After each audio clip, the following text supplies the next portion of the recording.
ॐ हरिलक्ष्म्यै नमः। ॐ श्रीहरिप्रियायै नमः। ॐ विष्णुवल्लभायै नमः। ॐ कमलवासिन्यै नमः। ॐ पद्मालयायै नमः। ॐ नारायणसमाश्रितायै नमः। ॐ महालक्ष्म्यै नमः। ॐ श्रीकर्यै नमः। ॐ चञ्चलायै नमः। ॐ हरिवल्लभायै नमः। ॐ पद्महस्तायै नमः। ॐ कमलनयनायै नमः। ॐ विश्वजनन्यै नमः। ॐ भक्तप्रियायै नमः। ॐ भक्तपालिन्यै नमः। ॐ सर्वमङ्गलायै नमः। ॐ शुभप्रदायै नमः। ॐ सौभाग्यदायिन्यै नमः। ॐ धनप्रदायै नमः। ॐ ऐश्वर्यदायिन्यै नमः। ॐ पुण्यस्वरूपिण्यै नमः। ॐ पुण्यदायै नमः। ॐ करुणामय्यै नमः। ॐ दयारूपिण्यै नमः। ॐ भक्तवत्सलायै नमः। ॐ माधवप्रियायै नमः। ॐ केशवकान्तायै नमः। ॐ पद्मप्रियायै नमः। ॐ हरिचेतस्थितायै नमः। ॐ लोकमातर्यै नमः। ॐ जगद्धात्र्यै नमः। ॐ विष्णुपत्न्यै नमः। ॐ क्षीरसागरकन्यायै नमः। ॐ इन्दिरायै नमः। ॐ रमायै नमः। ॐ लोकपूजितायै नमः। ॐ कमलप्रियायै नमः। ॐ श्रीधरप्रियायै नमः। ॐ नारायणवल्लभायै नमः। ॐ पद्ममालाधारिण्यै नमः। ॐ विष्णुहृदयवासिन्यै नमः। ॐ भक्ताभीष्टफलप्रदायै नमः। ॐ मङ्गलरूपिण्यै नमः। ॐ कल्याण्यै नमः। ॐ पुण्यलक्ष्म्यै नमः। ॐ जयायै नमः। ॐ विजयायै नमः। ॐ वैष्णव्यै नमः। ॐ श्रीरूपिण्यै नमः। ॐ हरिसेवितायै नमः। ॐ पद्मिन्यै नमः। ॐ कमलसुन्दर्यै नमः। ॐ हरिसौख्यप्रदायै नमः। ॐ विष्णुचेतःप्रियायै नमः। ॐ मोक्षप्रदायै नमः। ॐ सिद्धिदायिन्यै नमः। ॐ भक्तरक्षिण्यै नमः। ॐ भुवनेश्वर्यै नमः। ॐ हरिपूजितायै नमः। ॐ जगन्मातर्यै नमः। ॐ शरणागतवत्सलायै नमः। ॐ सर्वसम्पत्प्रदायै नमः। ॐ परमेश्वर्यै नमः। ॐ नारायणप्रियायै नमः। ॐ पद्मगन्धिन्यै नमः। ॐ सुलक्षणायै नमः। ॐ विष्णुसख्यै नमः। ॐ हरिप्राणप्रियायै नमः। ॐ संसारतारिण्यै नमः। ॐ श्रीमत्यै नमः। ॐ सर्वैश्वर्यै नमः। ॐ दिव्यरूपिण्यै नमः। ॐ चतुर्भुजायै नमः। ॐ हेममालिन्यै नमः। ॐ कमलवासायै नमः। ॐ वैकुण्ठनिलयायै नमः। ॐ विष्णुसेवितायै नमः। ॐ जगत्प्रियायै नमः। ॐ सर्वदेवनमस्कृतायै नमः। ॐ भक्तसौभाग्यदायिन्यै नमः। ॐ सर्वकामफलप्रदायै नमः। ॐ हर्षदायै नमः। ॐ सौम्यरूपिण्यै नमः। ॐ हरिसंयुक्तायै नमः। ॐ पद्मशोभायै नमः। ॐ हरिनामप्रियायै नमः। ॐ भक्तमङ्गलदायिन्यै नमः। ॐ विष्णुवंशसम्भवायै नमः। ॐ जगद्धितायै नमः। ॐ पुण्यश्रवणकीर्तनायै नमः। ॐ विष्णुमायायै नमः। ॐ हरिआनन्ददायिन्यै नमः। ॐ सर्वाभीष्टप्रदायै नमः। ॐ कमलमालिन्यै नमः। ॐ भक्तानुग्रहकारिण्यै नमः। ॐ माधवहृदयेश्वर्यै नमः। ॐ श्रीनिवासप्रियायै नमः। ॐ सर्वलोकपूजितायै नमः। ॐ हरिकान्तायै नमः। ॐ सुभदायै नमः। ॐ वैकुण्ठेश्वर्यै नमः। ॐ हरिभक्तिप्रदायै नमः। ॐ पद्मरूपिण्यै नमः। ॐ जगत्कल्याणकारिण्यै नमः। ॐ विष्णुप्रेमवर्धिन्यै नमः। ॐ भक्तमोक्षप्रदायिन्यै नमः। ॐ श्रीहरिलक्ष्म्यै नमः। ॐ नमो नारायणवल्लभायै नमः। ॐ हरिवल्लभायै नमः। ॐ पद्महस्तायै नमः। ॐ कमलनयनायै नमः। ॐ विश्वजनन्यै नमः। ॐ भक्तप्रियायै नमः। ॐ भक्तपालिन्यै नमः। ॐ सर्वमङ्गलायै नमः। ॐ शुभप्रदायै नमः। ॐ सौभाग्यदायिन्यै नमः। ॐ धनप्रदायै नमः। ॐ ऐश्वर्यदायिन्यै नमः। ॐ पुण्यस्वरूपिण्यै नमः। ॐ पुण्यदायियै नमः। ॐ करुणामय्यै नमः। ॐ दयारूपिण्यै नमः। ॐ भक्तवत्सलायै नमः।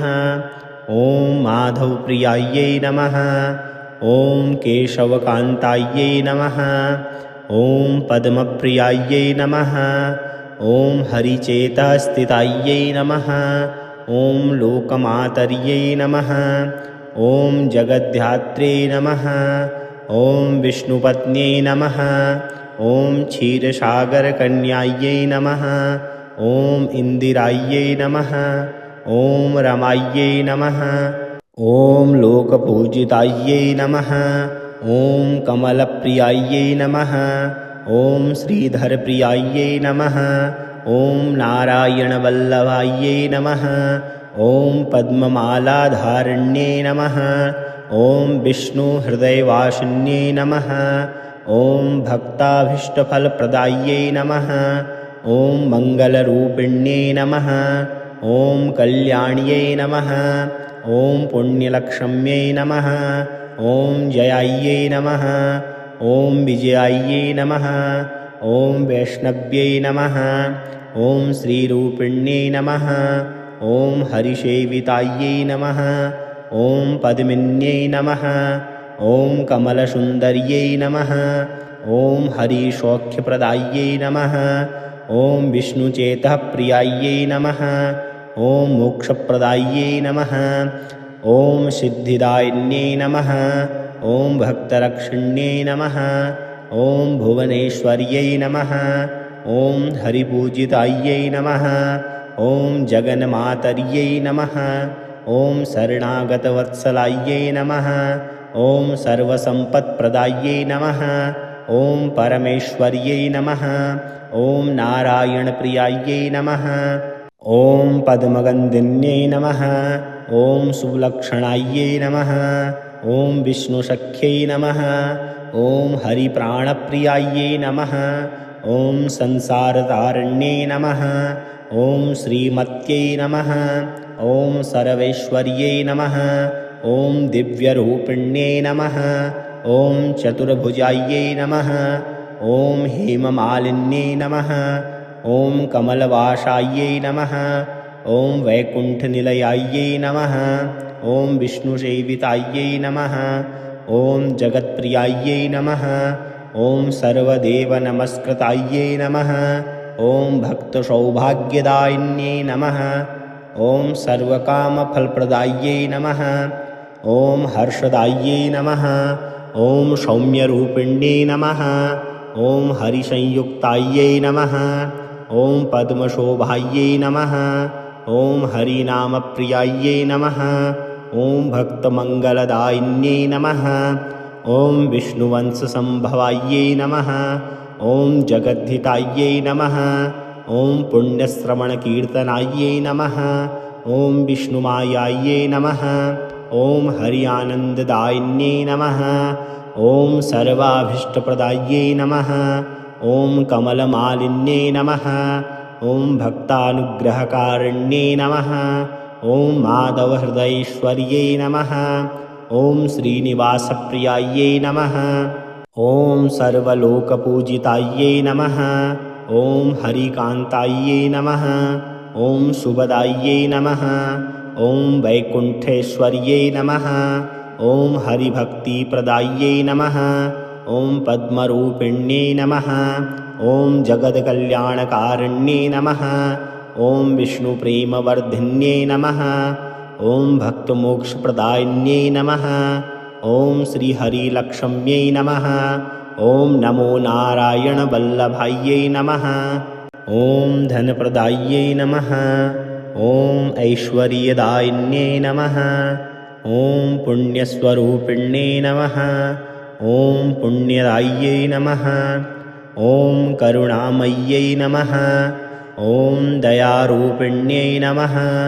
ॐ भक्तवत्सलायै नमः। ॐ माधवप्रियायै नमः। ॐ केशवकान्तायै नमः। ॐ पद्मप्रियायै नमः। ॐ हरिचेतस्थितायै नमः। ॐ लोकमातर्यै नमः। ॐ जगद्धात्र्यै नमः। ॐ विष्णुपत्न्यै नमः। ॐ क्षीरसागरकन्यायै नमः। ॐ इन्दिरायै नमः। ॐ रमायै नमः। ॐ लोकपूजितायै नमः। ॐ कमलप्रियायै नमः। ॐ श्रीधरप्रियायै नमः। ॐ नारायणवल्लभायै नमः। ॐ पद्ममालाधारिण्यै नमः। ॐ विष्णुहृदयवासिन्यै नमः। ॐ भक्ताभीष्टफलप्रदायै नमः। ॐ मङ्गलरूपिण्यै नमः। ॐ कल्याण्यै नमः। ॐ पुण्यलक्ष्म्यै नमः। ॐ जयायै नमः। ॐ विजयायै नमः। ॐ वैष्णव्यै नमः। ॐ श्रीरूपिण्यै नमः। ॐ हरिसेवितायै नमः। ॐ पद्मिन्यै नमः। ॐ कमलसुन्दर्यै नमः। ॐ हरिसौख्यप्रदायै नमः। ॐ विष्णुचेतःप्रियायै नमः। ॐ मोक्षप्रदायै नमः। ॐ सिद्धिदायिन्यै नमः। ॐ भक्तरक्षिण्यै नमः। ॐ भुवनेश्वर्यै नमः। ॐ हरिपूजितायै नमः। ॐ जगन्मातर्यै नमः। ॐ शरणागतवत्सलायै नमः। ॐ सर्वसम्पत्प्रदायै नमः। ॐ परमेश्वर्यै नमः। ॐ नारायणप्रियायै नमः। ॐ पद्मगन्धिन्यै नमः। ॐ सुलक्षणायै नमः। ॐ विष्णुसख्यै नमः। ॐ हरिप्राणप्रियायै नमः। ॐ संसारतारिण्यै नमः। ॐ श्रीमत्यै नमः। ॐ सर्वैश्वर्यै नमः। ॐ दिव्यरूपिण्यै नमः। ॐ चतुर्भुजायै नमः। ॐ हेममालिन्यै नमः। ॐ कमलवासायै नमः। ॐ वैकुण्ठनिलयायै नमः। ॐ विष्णुसेवितायै नमः। ॐ जगत्प्रियायै नमः। ॐ सर्वदेवनमस्कृतायै नमः। ॐ भक्तसौभाग्यदायिन्यै नमः। ॐ सर्वकामफलप्रदायै नमः। ॐ हर्षदायै नमः। ॐ सौम्यरूपिण्यै नमः। ॐ हरिसंयुक्तायै नमः। ॐ पद्मशोभायै नमः। ॐ हरिनामप्रियायै नमः। ॐ भक्तमङ्गलदायिन्यै नमः।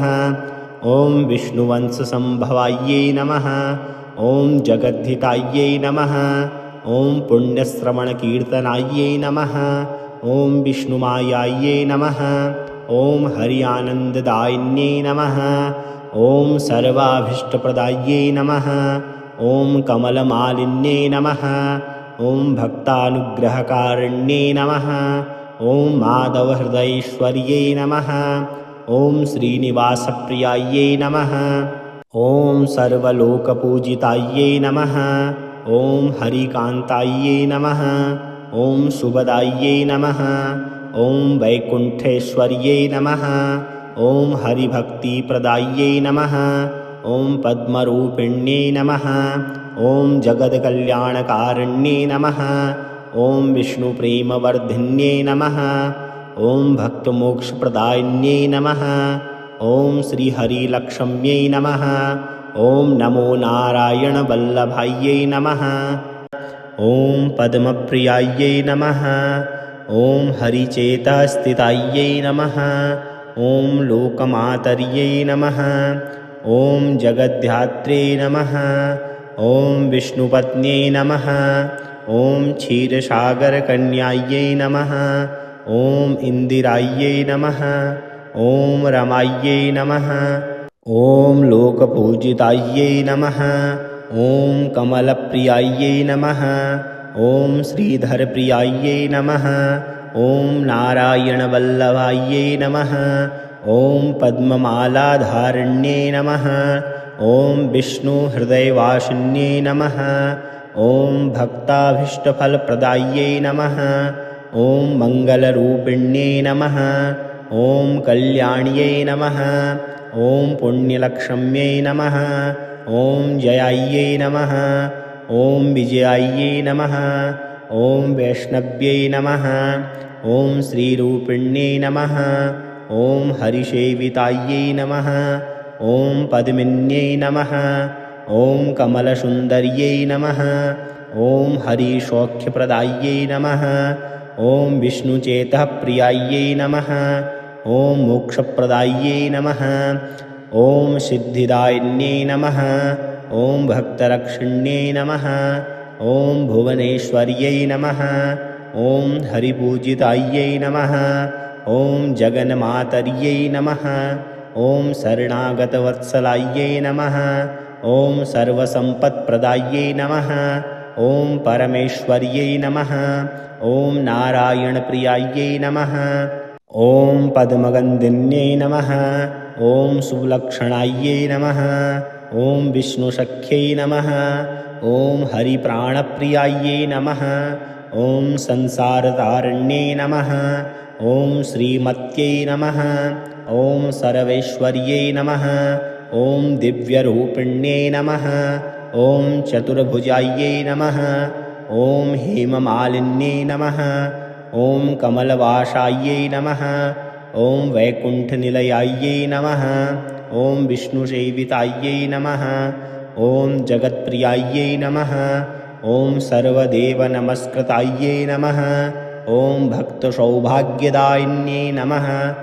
ॐ सर्वकामफलप्रदायै नमः।